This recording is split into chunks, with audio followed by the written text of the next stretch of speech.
Spoiler warning. I will, naturally, be talking about the plot of Astral Chain. The only specifics I mention all happen within the first hour, and after that, this game is very predictable, so honestly, I couldn't spoil it more than it spoils itself. But you've been warned.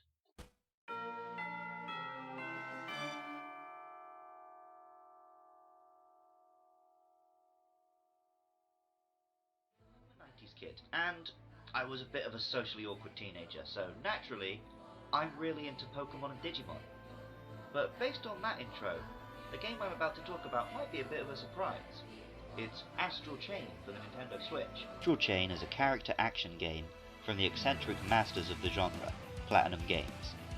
In the game's world, Earth is under siege by alien monsters from a parallel dimension made of pure data. Players control a police officer in a special task force, assigned to take on these monsters, by partnering with monsters of their own. The idea is pure Digimon. The only difference is that the human protagonist kicks as much, if not more, ass than their monster partner. Also, the monster in question doesn't talk, obeys their human master's every command, and is shrunk down and stored when not in use. That sounds kind of familiar as well.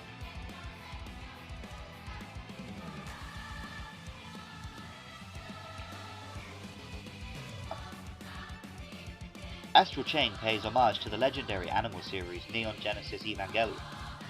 The themes and monster designs are very similar. One of the first alternate colour schemes unlocked is clearly an EVA colour palette. EVA took the concept of the giant mech animes and gave it a dark, in places existential twist. Teenage kids recruited to pilot giant robots? A planet on the brink of monster-based Armageddon? That stuff is messed up, and EVA doesn't shy away from that.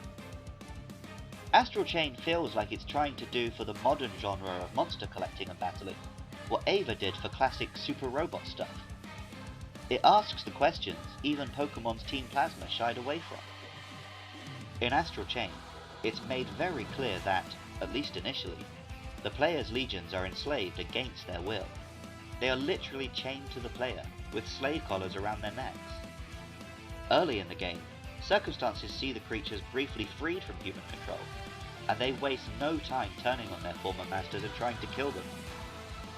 Speaking of fighting, the combat in Astral Chain is fast, aggressive, and to the death. This is a Platinum game, after all. Human beings are very much in the crosshairs in this game. Most of the Earth is uninhabitable, most of the human race is dead, and monster attacks bring widespread casualties and panic. This is a world where monsters are treated far more seriously, and as a source of fear, than in Pokemon certainly, and even than in the darkest of Digimon seasons.